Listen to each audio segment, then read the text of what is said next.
Money Confessions. Story 1. The House That Trapped Us. We thought we were being smart. That's the part that still stings the most.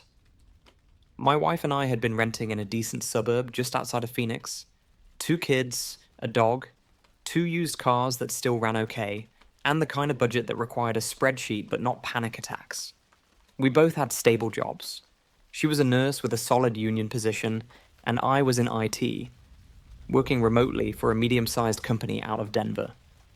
After years of saving, birthday money, tax returns, and all the little ways you can trick yourself into building a down payment, we finally had $28,000 tucked away. It felt like a small fortune. It felt like progress. The timing couldn't have been worse. It was 2021 and the housing market was white hot. Listings were going under contract within hours, sometimes sight unseen. People were offering tens of thousands over asking, waiving inspections, and basically lighting money on fire just for a chance to get a house. We weren't trying to flip or get rich. We just wanted a yard and not to share walls with strangers anymore. We found a place that seemed perfect. 4 bedrooms, 2.5 baths, built in the early 2000s. Nothing fancy, but it had a backyard and a little garden shed. Asking price, $379,000. We offered $395,000 to stay competitive. The seller accepted. It felt like winning the lottery. That's when things started to move fast. Our agent connected us with a lender who said all the right things. They pre-approved us for a 30-year fixed mortgage. Our credit was good. Our debt-to-income ratio clean. But then the lender offered us something smarter. You could do an adjustable rate mortgage, he said. Start with 3.25% interest for the first 5 years. It will lower your monthly payments and help you build equity faster. You'll probably refinance before the rate ever changes. Everyone does. I knew about ARMs. I'd read about them. I knew the risk. But 3.25% compared to 4.1% on a fixed rate, that was nearly $250 a month in savings. That meant breathing room. That meant a buffer. We took it. The monthly mortgage was $1,820 with taxes and insurance. Tight, but manageable. Utilities, groceries, gas. It all fit. Barely. We weren't saving much anymore, but we were homeowners. We had made it. For about 18 months, everything was fine. Then inflation hit. Groceries went up. Gas went up. Our property taxes were reassessed. But the real blow came in year 2. When my company restructured and let go of 20% of its workforce. I was part of that 20%. Suddenly, we were a 1-income household with a 2-income mortgage. I scrambled for freelance work, picked up some short-term contracts, made just enough to keep us afloat, but not enough to rebuild savings. My unemployment helped, but that ran out in 6 months. By the time I landed another full-time position, our cushion was gone.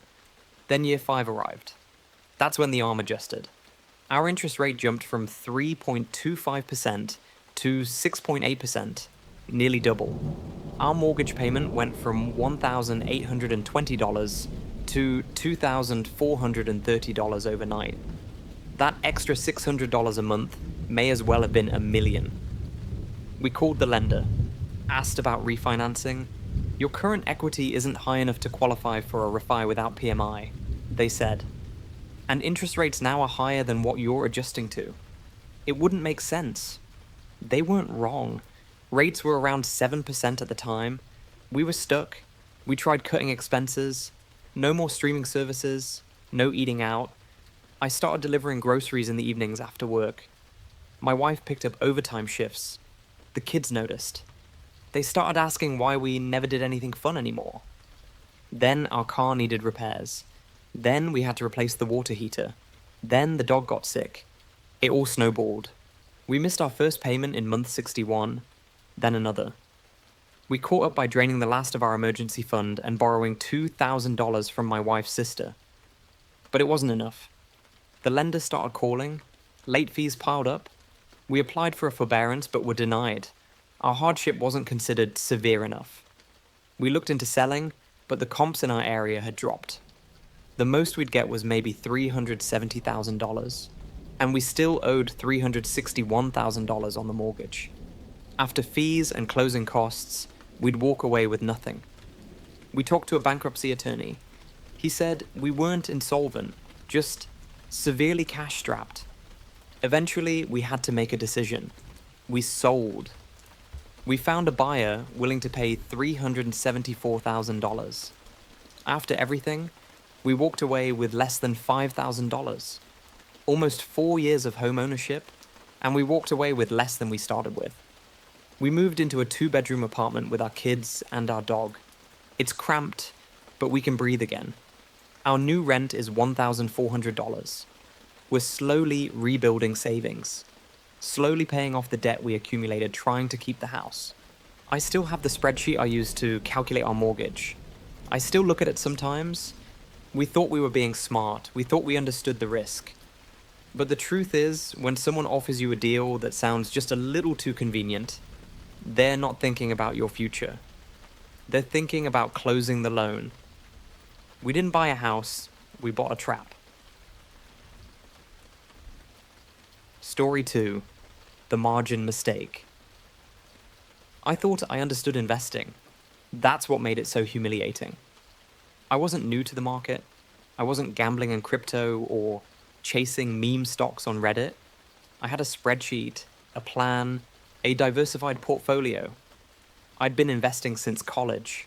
Roth IRA, some ETFs, a modest brokerage account I funded with my quarterly bonuses. I followed financial blogs, listened to macroeconomic podcasts, even read the occasional SEC filing. I wasn't some kid on a Robinhood sugar high. So when I made the worst financial mistake of my life, it wasn't because I didn't know better. It was because I thought I did. It started in 2020. The market had dipped sharply with the pandemic, then rebounded with an almost comical vengeance. Everyone I knew was making money. Tech was booming. Tesla, Nvidia, Zoom, it was a frenzy. And while I wasn't dumping everything into hot stocks, I was starting to feel behind. I'd been cautious for years, parking most of my money in broad market index funds. Safe, boring, steady. But I watched as people I'd considered reckless turn their $5,000 into 20 in just a few months. Something in me shifted. Not envy exactly, just this creeping sense that I was being left out. That's when I read about margin investing. I knew what it was. I understood the basics. Borrow money from your broker to amplify your gains. Risky, yes, but not inherently foolish if used wisely. The interest rates were low, 2.5% through my platform, and my brokerage had just raised my margin limit to $25,000. So I dipped in. At first, I only borrowed a few thousand, bought shares of a cloud services company I believed in long term. They went up.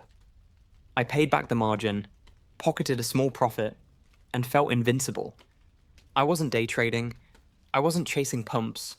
I was leveraging my research. I began using margin more often, larger amounts. I justified it by calling it strategic exposure. I wasn't wrong per se, but I stopped asking what could go wrong. In February 2021, I went in big. I took a $23,000 margin position in 3 stocks. 1 electric vehicle startup, 1 AI hardware manufacturer, and 1 digital payment processor. All companies I had researched, believed in, and already owned shares of. Then the market dipped. Nothing catastrophic, just a 10% correction. But with my leveraged position, I lost about $18,000 in 3 days. My equity dropped, triggering a margin call. If you've never had a margin call, imagine getting a call at 7:45 a.m. from your broker telling you that unless you deposit $6,000 by the end of the day, they'll liquidate your positions. No negotiation, no delay. I didn't have $6,000 lying around. I'd already used my emergency fund for home repairs. I couldn't sell other assets without triggering tax issues. I was trapped. So they sold me out. They liquidated my positions at a loss. Not the ones I would have chosen, just whatever the algorithm selected. I watched years of careful gains wiped out in 48 hours. Worse, the remaining debt didn't disappear. After liquidation, I still owed the brokerage $2,700. I had to pull from my Roth IRA to pay it off, eating a 10% early withdrawal penalty and triggering a tax bill. That's the part no one tells you about margin. It can burn you even after it's done. I spent months untangling the mess. Tax season was brutal. I had to hire a CPA to explain to the IRS why I had short-term losses, early retirement withdrawals, and a suddenly depleted portfolio. The irony? If I had just left my portfolio alone, done nothing, I would have been up over 40% by the end of that year. Every single one of those stocks recovered. But I didn't wait. I chased speed. I thought I was smarter. That margin call changed the way I think about money. I don't touch margin anymore. I don't even trade individual stocks. I automate, allocate, and move on. Sometimes I log in and scroll back to that February trade. I look at the date, the tickers, the dollar signs. It's all still there, frozen like a wreck at the bottom of the sea. I thought I understood the risk. I thought I was being clever. But I was just another guy with too much confidence and not enough caution. They say the market humbles everyone eventually. I just wish it hadn't cost me $18,000 to learn that. Story 3, the cosign collapse. Everyone told me not to do it. That's what makes it hard to talk about. It wasn't even a big loan, just $14,000 for a used car. She needed it to get to work, and her credit was bad. Nothing criminal, just young and not great with bills. But she had a job, a plan, and I believed in her. I thought she just needed a break. She was my girlfriend. We'd been together for a little over a year. We weren't planning a wedding or anything, but it felt serious. Serious enough that I'd let her borrow my car more often than not. Serious enough that we split groceries and bills. Serious enough that when she got turned down for a car loan, she called me crying. "I swear I'll make the payments," she said. "I just need you to co-sign. They won't even consider me otherwise." I hesitated. I knew what co-signing meant. If she didn't pay, I was on the hook. But I didn't think she wouldn't pay. She wasn't reckless.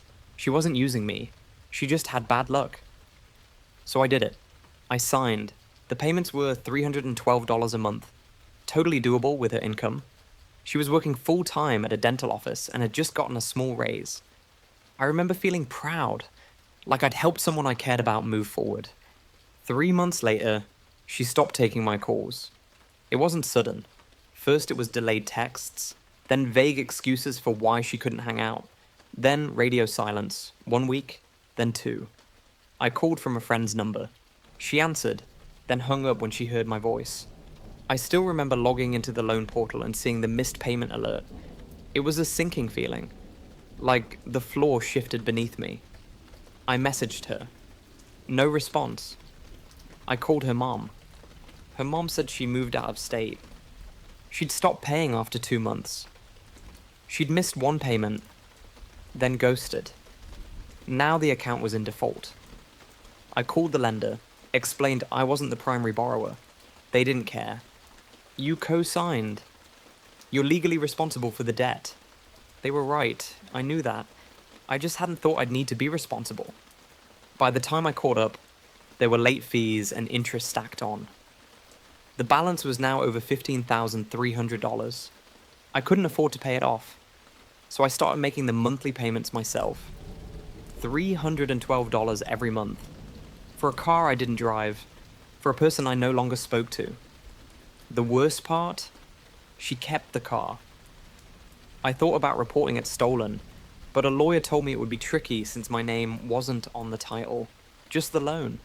I would have had to prove fraud, and I didn't want to spend more money chasing a mess I'd helped create. The payments hurt. I had to pause my student loan payments to cover it. My credit score took a hit from the missed payment even after I caught up. I had to cancel a trip I'd saved for. I started eating more instant noodles again. It felt like being 22 all over. Eventually, I paid it off. Not quickly, just methodically. One payment at a time, over 4 years. In total, I paid $17,280 for a car I never touched again. I heard through a mutual friend that she sold it after 2 years and used the money to move to Colorado. Never reached out, never offered to pay me back. I don't expect she ever will. Everyone told me not to do it. And they were right. Co-signing isn't a romantic gesture. It's a contract with consequences. It's putting your financial future in someone else's hands and hoping they care enough not to crush it. I thought I was helping. I thought I was protecting her. But I wasn't helping either of us. I was just setting myself on fire to keep someone else warm. And she left before the flames even started. Story 4. The retirement raid. I always told myself I'd never touch my retirement accounts. It was a rule, a boundary, a promise to my future self that I would never be one of those people who panicked and pulled out early. But that was before the app. It started innocently enough. A friend I trusted, someone from my old job, texted me about a startup he was investing in. Some kind of AI-enhanced logistics platform, still in early funding rounds. It's going to change the way supply chains run, he said. Think Amazon Web Services, but for warehouse management. I wasn't entirely convinced, but I was intrigued. He shared some glossy pitch decks, a few LinkedIn profiles, and even a recorded demo call. It looked real. Not just some vaporware or pump and dump scheme. They had seed funding, angel investors, a roadmap. I asked questions. I did research. Everything checked out. And the real kicker? They were letting early investors in through a private crowdfunding round. Minimum buy-in, $50,000. That was a lot of money. More than I had in cash. But not more than I had in my Roth IRA. I'd been contributing to that account for nearly a decade. It had around $68,000 in it at the time. Solid growth, all automated. I rarely checked it. It was my long-term safety net. Until I started convincing myself that pulling from it wasn't stupid, it was strategic. It's like reallocating risk, I told myself. You're investing in yourself, in something with way more upside. And so I initiated an early withdrawal of $52,000. I knew the penalties. I knew I'd get taxed.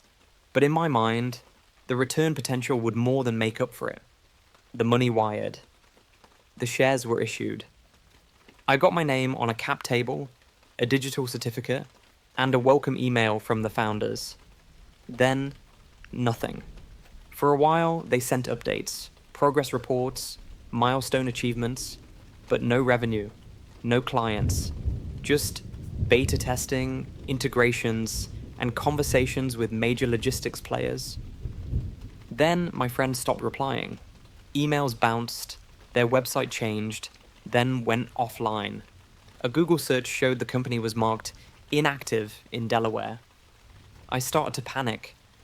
I reached out to a securities lawyer who told me, flatly, that private equity losses like this were common and rarely recoverable. Was it a scam? I asked. Probably not a malicious one, he said. Just an overhyped failure. Happens all the time. And just like that, my $52,000 was gone. But the real damage came later, during tax season. Because I'd withdrawn early, I owed a 10% penalty plus income taxes on the full amount. My total tax bill came to $12,000. I had to take out a personal loan just to pay the IRS. So in total, I lost $64,000 trying to make a fast $200K.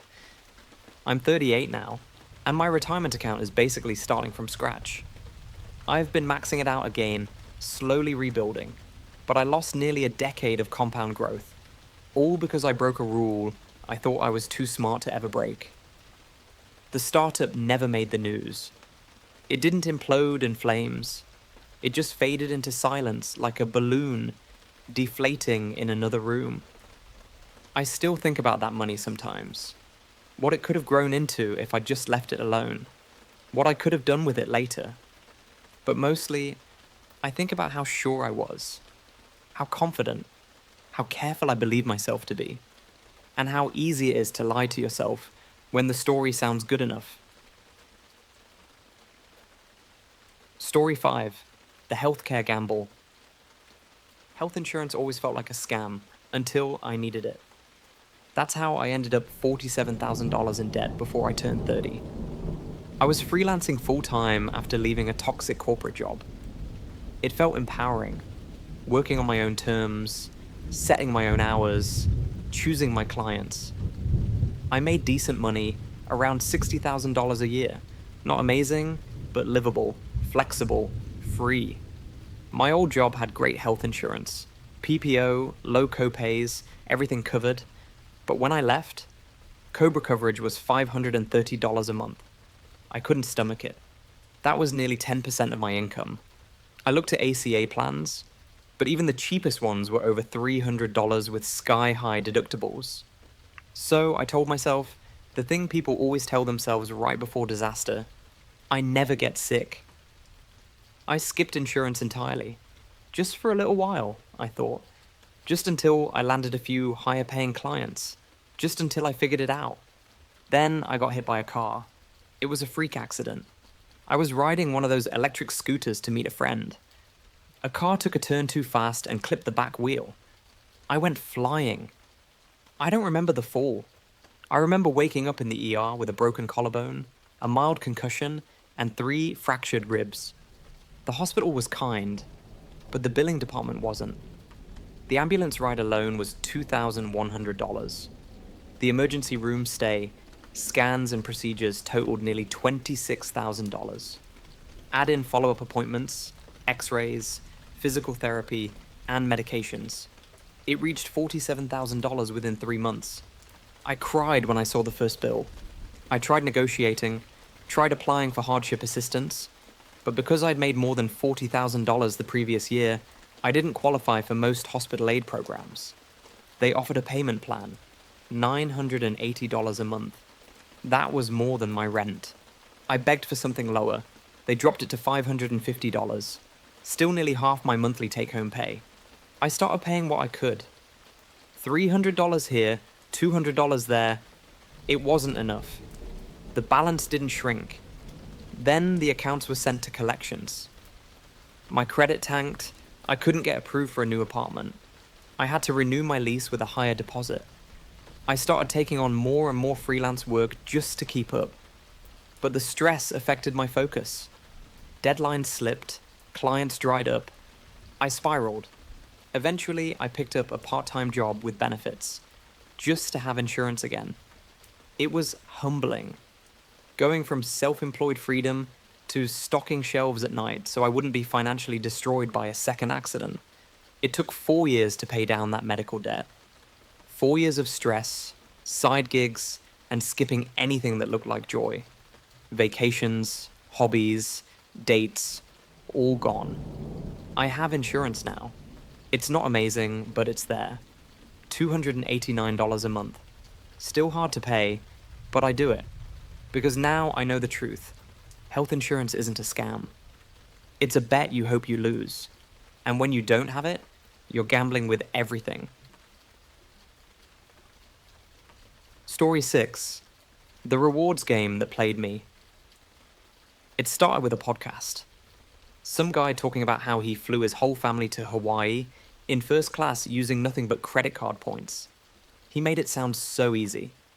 Get the right card, spend on the right categories, pay it off in full every month, and boom, free travel, cashback, VIP status.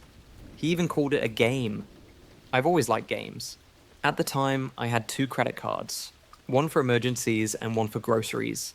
Both paid off monthly. I had a decent job as a content strategist, making about $75,000 a year, and a modest but growing savings account. Nothing flashy, but stable, responsible. That podcast changed everything. I dove in, read blogs, watched YouTube videos, subscribed to newsletters that told me which cards had the best sign-up bonuses. I opened a spreadsheet and built a system. I applied for 3 new cards in 6 months. The first one gave me 60,000 points after spending $4,000 in 90 days. Easy. I put my rent on it using a third-party platform that charged a small fee. Then I moved all my spending: groceries, gas, utilities, even subscriptions, onto the new cards. I told myself I was being strategic. And for a while, I was. I earned points fast. I booked a weekend in Miami with points. I got TSA pre-check, free airport lounge access, hotel upgrades. It felt like I had unlocked a secret level of adulthood. Then I got a little greedy. Another card offered 100,000 points with a $6,000 spend in 90 days. I figured I could make it work. I prepaid some bills, bought a new mattress, lent a friend $1,000, a favor I'm still waiting to be repaid. I made the bonus. Then another offer came along, then another. I opened 5 more cards over the next year. The problem wasn't the cards, it was me. I stopped paying close attention. The spreadsheet got messy. I missed a payment by a day, triggering a $39 late fee and interest on the full balance. One card had a 24.99% APR. Another had a $550 annual fee I forgot to cancel after the first year. My balances weren't huge, but they added up, fast. Then my car broke down. $1,800 in repairs. I didn't have that in cash, so I put it on a card. Then I had to travel for a family emergency. More charges. Then work slowed down. My hours were cut to 30 a week. That's when the game stopped being fun. I couldn't pay in full anymore. I started making minimum payments, interest compounded, late fees piled on, my credit utilization skyrocketed, and my score dropped from 781 to 638 in 2 months. I tried transferring balances to 0% APR cards, but I was out of promo offers and my debt-to-income ratio was too high. I applied for a personal loan and got denied. Total credit card debt, $23,600. That's when the anxiety set in. I stopped sleeping. I ignored statements. I kept using the cards for groceries and gas because I had no choice. Eventually I had to come clean. To my partner. To myself. We made a plan. I cut up 4 of the cards, set up automatic minimums to avoid late fees, started throwing every spare dollar at the highest interest balance. It took 2 years to dig out. 2 years of side gigs, selling old stuff, cancelling trips, avoiding restaurants. I picked up freelance editing gigs on weekends, drove for a food delivery app. I paid every cent back. And when I was done, I closed all but one card, the one I'd started with, the one I used to buy groceries before I got smart. Looking back, it wasn't the credit cards that wrecked me. It was my confidence. My belief that I could outplay a system designed by people way smarter than me. The rewards were real, but so was the risk. And it turns out I was just another player who thought the house didn't always win. I still listen to that podcast sometimes, not to learn, just to remember how easy it is to lose track of what matters when someone makes it sound like a game. Because when it comes to debt, the game always ends the same way. You pay.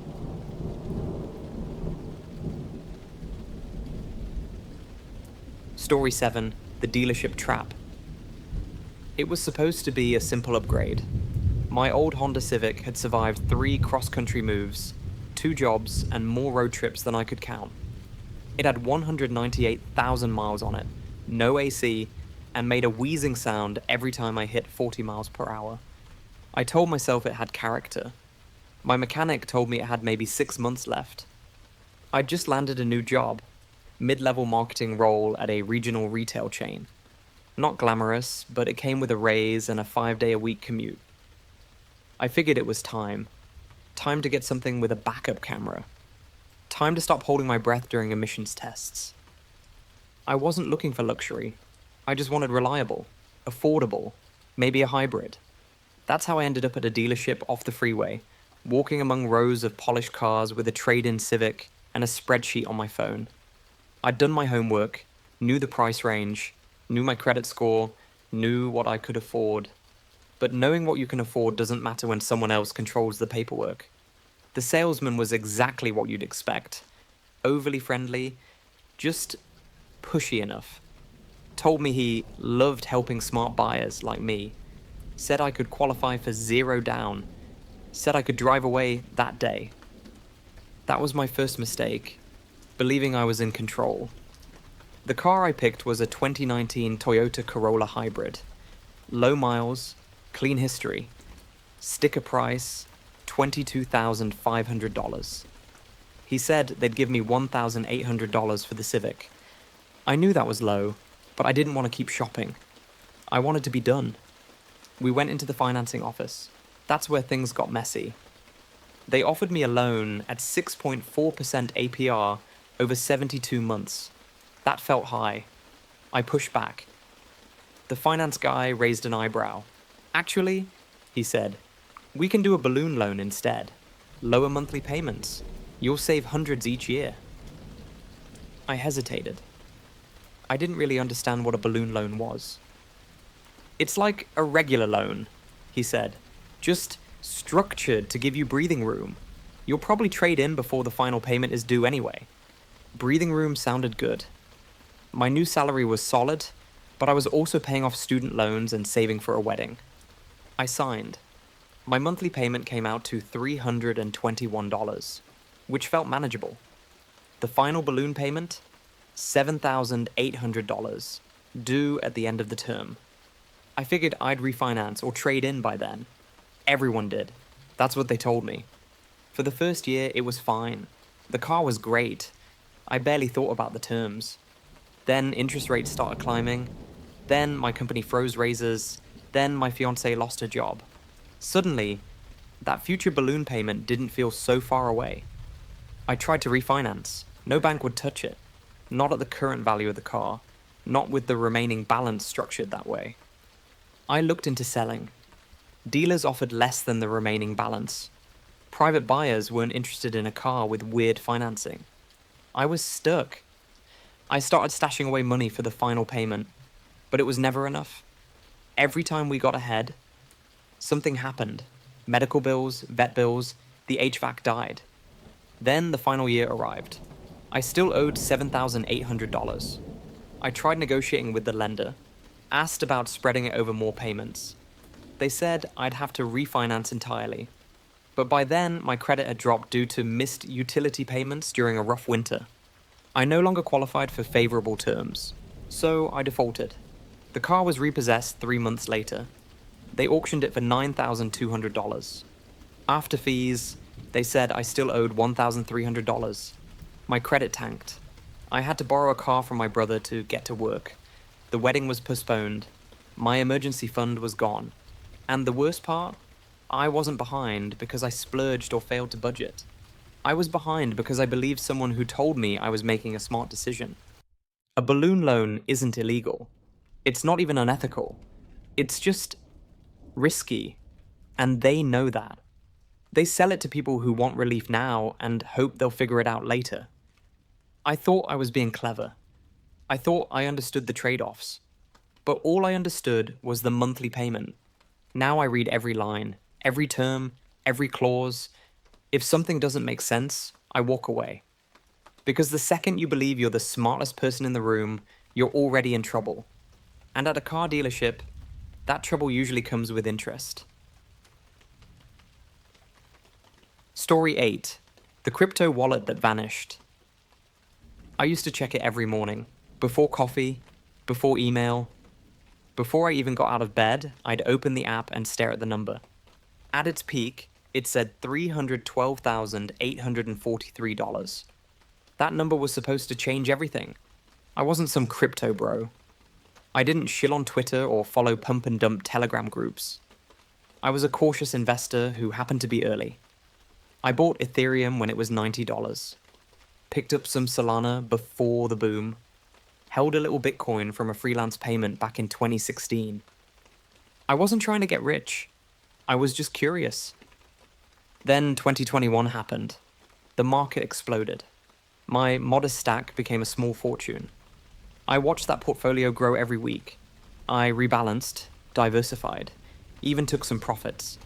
But I kept the bulk in cold storage, offline, safe, untouchable. That's what they all say. Not your keys, not your coins. So I bought a hardware wallet, $129 for peace of mind. I read the manual, created the seed phrase, wrote it down carefully, stored it in a fireproof safe. I did everything right, until I didn't. 6 months later, I moved apartments. During the chaos of packing, I took the hardware wallet out of the safe to transport it separately. I was paranoid about theft, so I tucked it into a random box, something labeled books and cables. Somehow, it never made it to the new place. I realized it a week after the move. I tore through every box, ripped open tape corners, sifted through every drawer. Nothing. Just an empty gap where my future used to be. I wasn't panicked, yet. I had the seed phrase. That's the whole point. Even if the device is gone, you can restore your wallet anywhere. So I tried. And that's when I realized my second mistake. I had written down the wrong word. Just one. Out of 12. The recovery phrase failed. Over and over. I tried every combination I could think of. Capitalizations, misspellings, similar sounding words. Nothing worked. I even paid for a brute force recovery service. They ran simulations for weeks, came back with nothing. That $312,843? Gone. Locked in a digital vault I could no longer open. A ghost account on a public ledger, untouched, unspendable. I didn't tell anyone for months. Not my partner, not my friends. It was too humiliating. I didn't lose money in a crash or scam. I lost it to my own negligence. It changed how I saw everything. Every budget, every purchase, every hour I worked. It all felt heavier. I kept thinking about what I could have done with that money. Paid off my student loans, bought a house, helped my parents retire. Eventually, I told my partner. They didn't get angry, just sad, like someone had died. And in a way, something had. I still invest, still believe in crypto, weirdly. But I'm different now. I triple check everything. I store seed phrases in duplicate. I don't chase numbers. And I don't check balances before coffee. Because numbers don't mean anything if you can't touch them. And no amount of planning matters if you forget where you put the key. Story 9. I lost $74,000 to a Roth IRA mistake. I always thought I was doing everything right. I wasn't rich, I wasn't savvy, but I believed in being responsible. I tracked my spending. I paid off my credit cards in full. I saved for emergencies. And every year, I maxed out my Roth IRA. $6,000. Like clockwork. That habit started when I was 26. I was a middle school English teacher in Wisconsin. Modest salary, but I lived cheap. I packed lunches, took staycations, clipped coupons. I read enough personal finance blogs to know time in the market beats timing the market. So I opened a Roth IRA and contributed the maximum each year. Set it on auto deposit from my checking account. Picked low-cost index funds. And then I forgot about it. For over a decade, I let it ride. By the time I turned 38, my Roth IRA had grown to $113,000. It was one of the few things I felt proud of. That account represented years of self-discipline. It made me feel safe, like no matter what happened, I had a future. Then I got a new job. In 2021, a former student's parent recruited me to join their edtech startup. They needed a curriculum designer.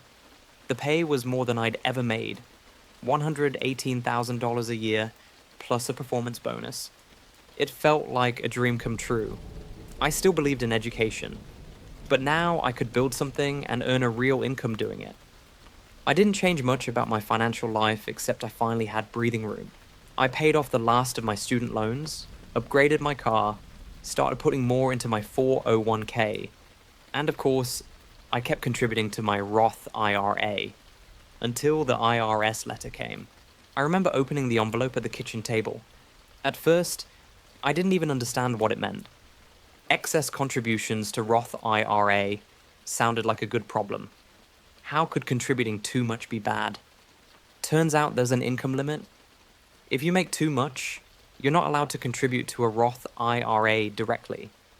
In 2021, That limit started phasing out at $125,000 for single filers, and by $140,000, you were ineligible. No one ever told me that.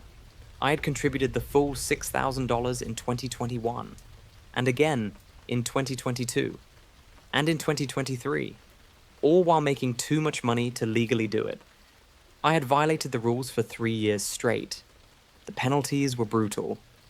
For every year I overcontributed, the IRS charged me a 6% excise tax on the excess. That added up fast. But the real nightmare was undoing the damage, because those contributions weren't just sitting there. They had been invested. They had grown. So now I had to calculate the gains attributable to the illegal contributions, and remove them too. I had no idea how to do that.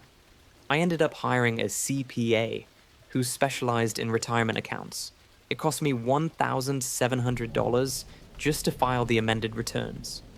We had to recharacterize the contributions, calculate earnings, pay taxes on those earnings, and file Form 5329 for each affected year. I owed back taxes, interest, penalties. In total, the mistake cost me $74,000. And worst of all, I had to withdraw the earnings, which meant losing compound growth, losing future returns, losing the one thing I thought I was doing right. It felt like the floor had dropped out beneath me. I wasn't rich. I didn't have family money.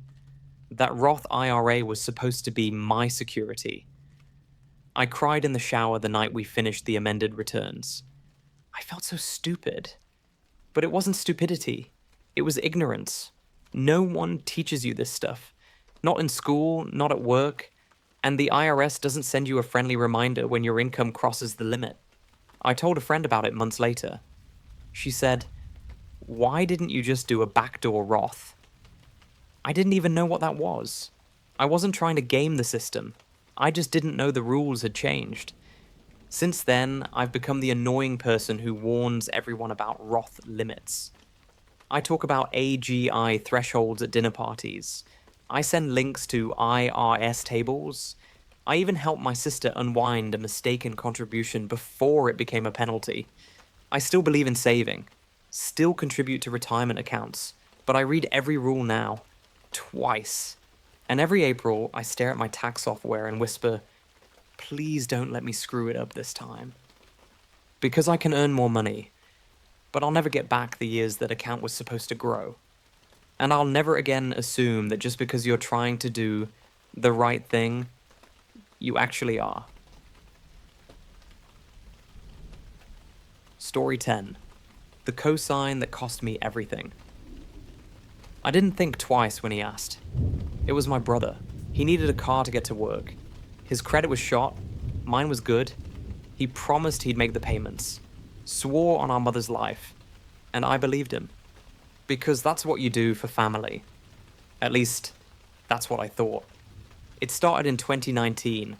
I was 30, working in HR for a manufacturing company in Cleveland. Not rich, but stable.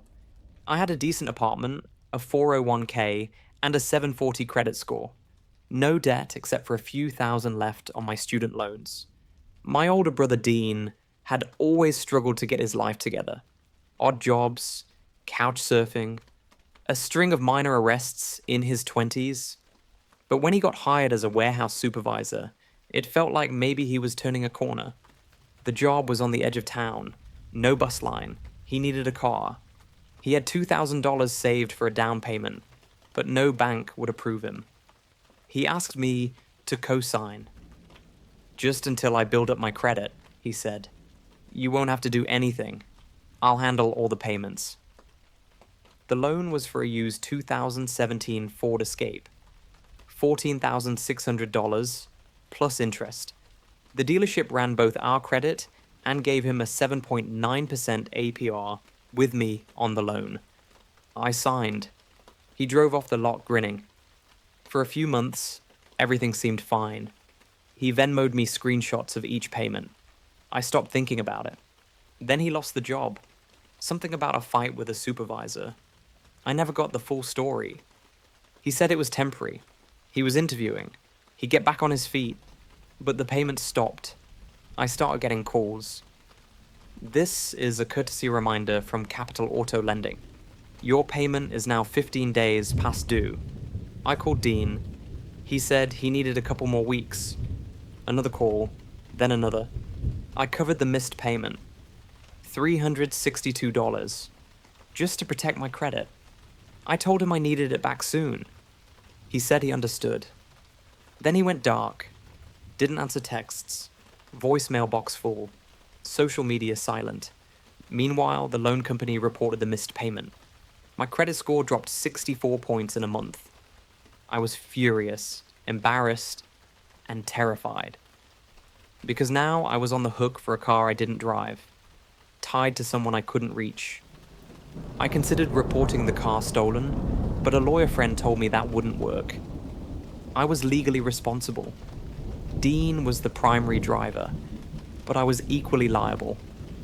I tried to refinance the loan in my name, no dice. The car's value had dropped too much.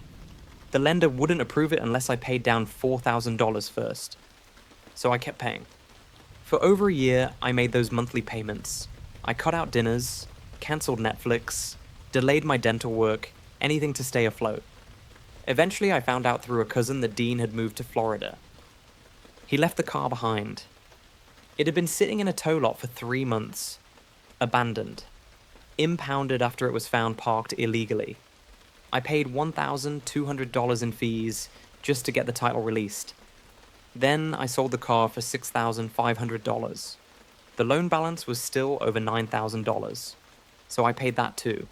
In total, my favor to my brother cost me just under $11,000, plus a 200-point hit to my credit that took years to repair. And the worst part?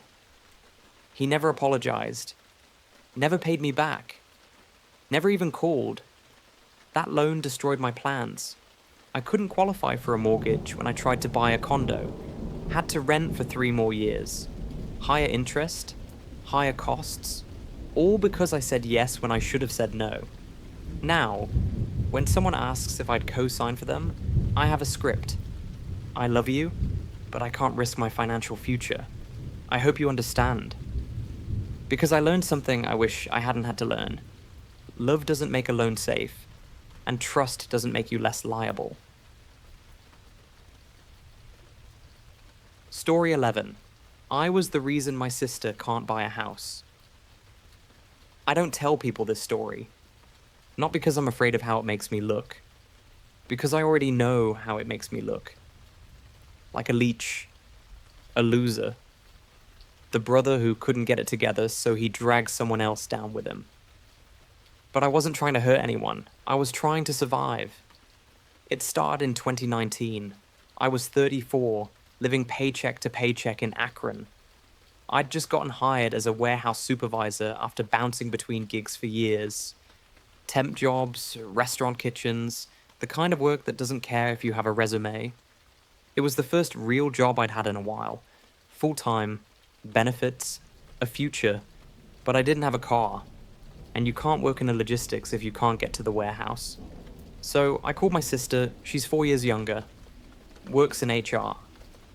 Always had her life more together than me. She's the kind of person who makes spreadsheets for her vacation budgets. I told her the truth. I'd found a used SUV. I had $2,000 saved.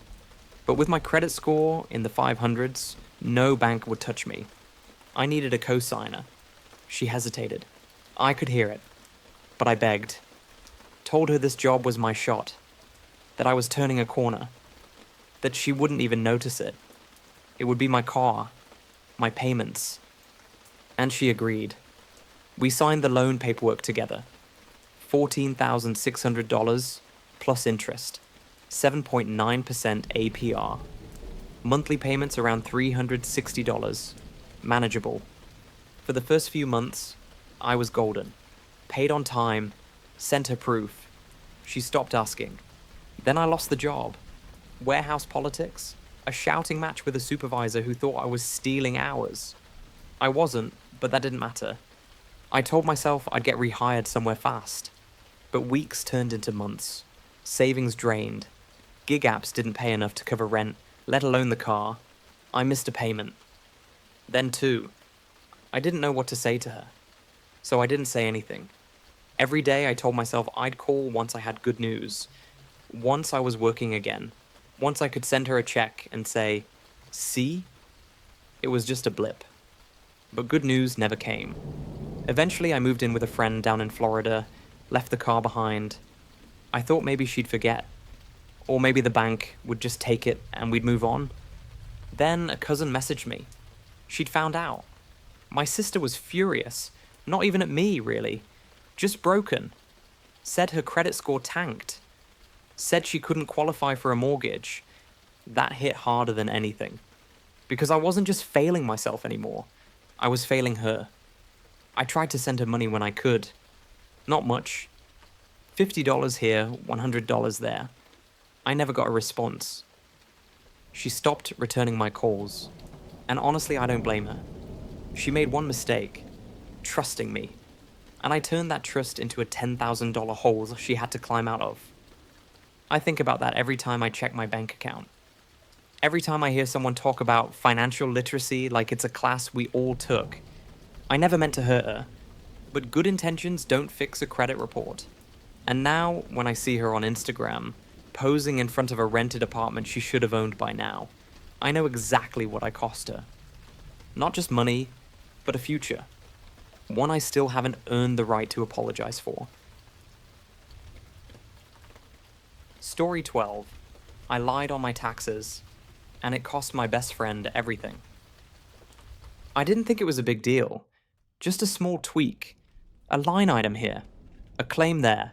Nothing serious. Nothing criminal. At least that's what I told myself. But it was. And someone else paid the price. This was back in 2020. I was 32, working freelance after getting laid off from my marketing job. The pandemic had gutted the company, and I was cobbling together contract work. Copywriting gigs, social media campaigns, the occasional SEO audit. The money was okay. Not great. But what really killed me was taxes. Self-employment tax hit me like a freight train. I didn't have the cushion. Didn't have the discipline. And by the time April rolled around, I was looking at a $7,000 tax bill I couldn't pay. That's when I got the idea. My best friend, Caleb, had started a small LLC 2 years earlier.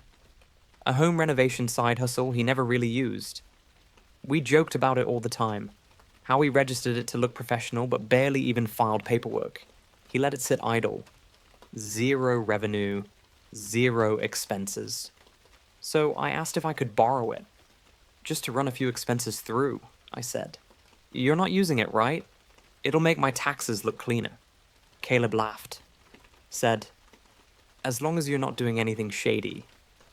I promised I wasn't, but I was. I filed as if I were a partner in the LLC. Claimed deductions under the business. My laptop, my rent, even my car insurance. Pushed the numbers to offset the freelance income. Reduced my tax liability by over $5,000. And for a while, it worked. Until it didn't. In late 2021, Caleb got a letter from the IRS random audit. They wanted details on the LLC, past returns, partners, income. He called me in a panic. I told him it was probably nothing. That I'd help with the paperwork. That I'd talk to a tax pro. But it spiraled fast. Because I hadn't just used the LLC name. I'd filed forms under it. Submitted documents, tied it to my social, claimed losses, and that made it look like the business was active, with me as a hidden partner. The IRS wasn't amused. They flagged it as partnership fraud. Caleb tried to explain, said he didn't know, said he never authorized it, but the IRS saw both our names on the records, said he was liable unless he could prove otherwise. He hired a tax attorney, spent weeks gathering emails, bank records, affidavits. I wrote a letter admitting what I did. Thought it might help. It didn't. They hit Caleb with a $9,200 penalty for failure to maintain proper records and file accurate partnership returns. His business license was suspended. His credit score tanked. He didn't speak to me for months. We've been best friends since college, roommates, groomsmen at each other's weddings. He was the first person I called when I got laid off, the only one who visited me when I had surgery. And I ruined that over a tax bill. I tried to pay him back, took on extra gigs, sent him checks. He cashed them, but never replied. Eventually, he moved across the country, got a job with a contractor in Oregon, left the LLC behind. Told me through a mutual friend that he's starting over. I haven't heard his voice in almost 2 years. Every April when I open TurboTax, I feel sick. Because I know exactly what I did. And I know it's not just my record that's stained, it's my friendship. And some mistakes don't come with a refund. For a long time, I rationalized it. Told myself I was desperate. That the system was broken. That self-employed people get squeezed, and no one tells you how to navigate it. But that wasn't the truth. The truth was, I was afraid to look poor. I didn't want to ask my parents for help. Didn't want my partner to see me struggle. Didn't want to feel like a failure so soon after getting laid off. I wanted to game the system just enough to breathe. But all I did was drag someone else under. I've replayed that phone call with Caleb 100 times. The moment he said, "You used my name for what?" I can still hear the crack in his voice, the disbelief, the silence that followed. He asked one question before hanging up. Did you even think about what would happen to me? I didn't. Not really. I think I assumed if I got audited, I'd deal with it. Me, not him.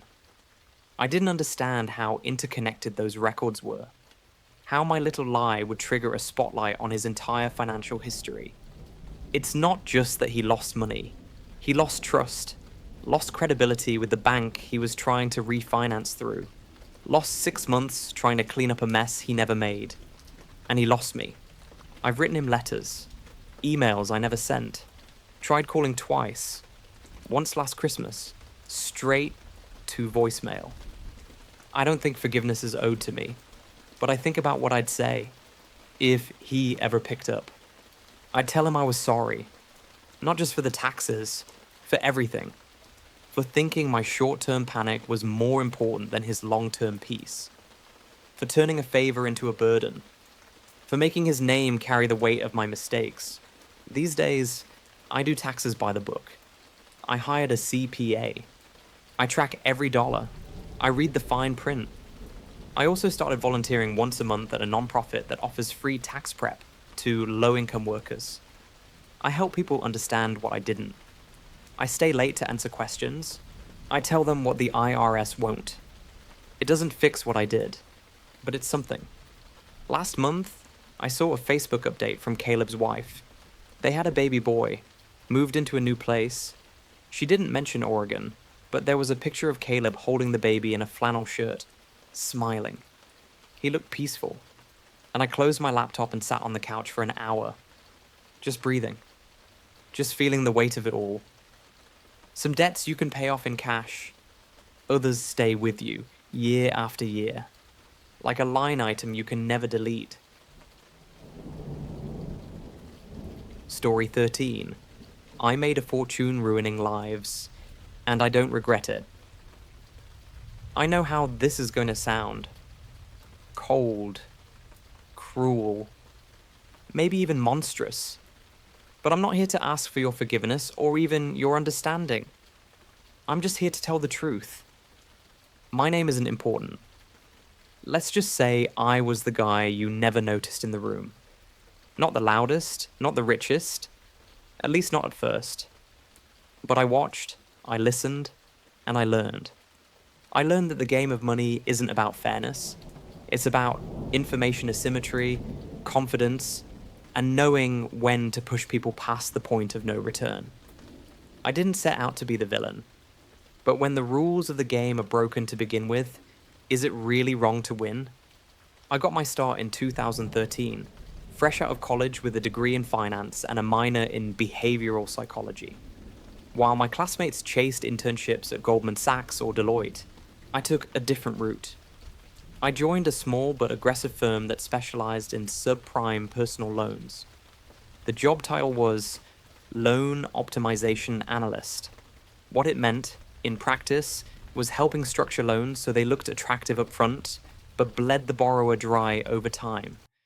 Think 28.99% APR compounded monthly.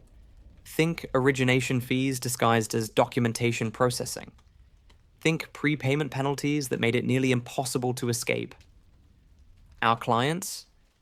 People who were already drowning. Single moms, gig workers, recent immigrants, small business owners who couldn't get a line of credit from anywhere else. They didn't need us. They were desperate for us. And I was good at it. Too good. I remember one client in particular. Jose. He was a contractor who came in for a $5,000 loan to fix his work truck. His credit was 580, his cash flow was inconsistent, and he didn't speak English well. Perfect. I structured his loan to look manageable, monthly payments of just $287 for 2 years. But with the APR and fees, he'd end up paying over $9,200. He signed. They always signed. When he fell behind 6 months in, I was the one who called. I used all the right words. I sympathized. I offered to restructure his payments, which just reset the amortization and tacked on another $1,000 in fees. He thanked me. He actually thanked me. That night, I celebrated by ordering a $300 bottle of scotch. After 2 years, I left that firm and started my own. I called it Apex Capital. It sounded sleek, trustworthy.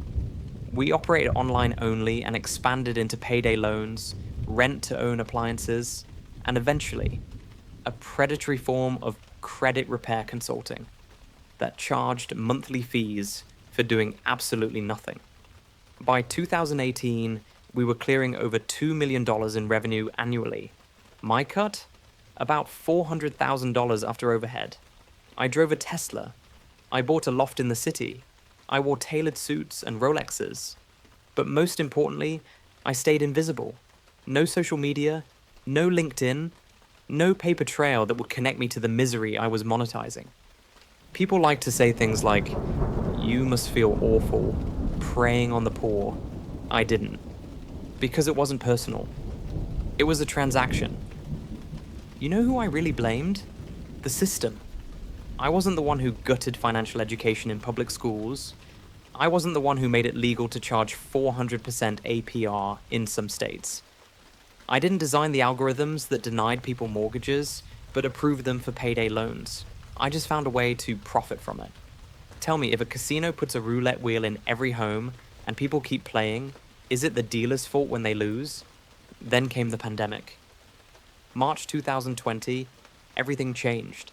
People were scared, broke, unemployed, and stimulus money was flowing like water. We pivoted hard. We rolled out emergency bridge loans with 0% interest for the first month, followed by 39.99% after that.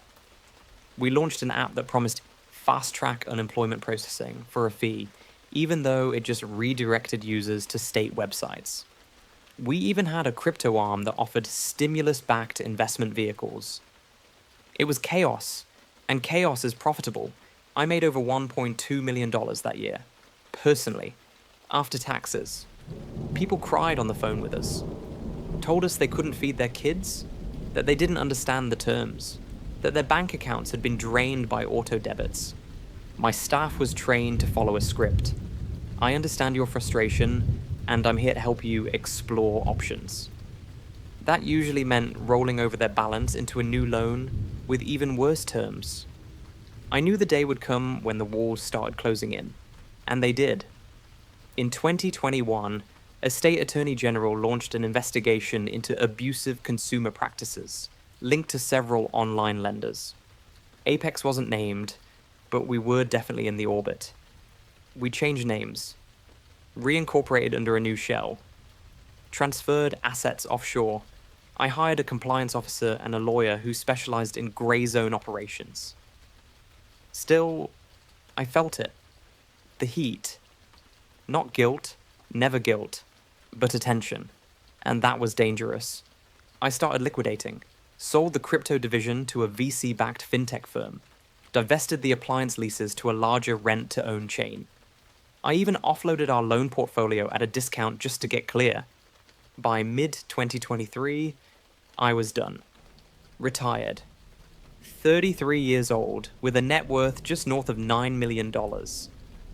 I moved to Portugal, bought a cliffside villa, learned how to kite surf.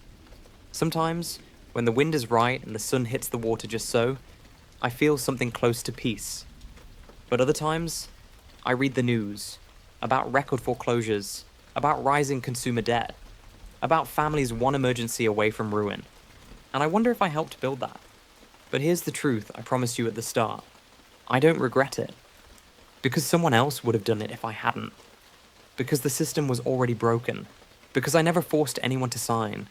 But mostly, because the world doesn't reward kindness. It rewards leverage. And I was just smart enough, just cold enough, to use that truth to my advantage.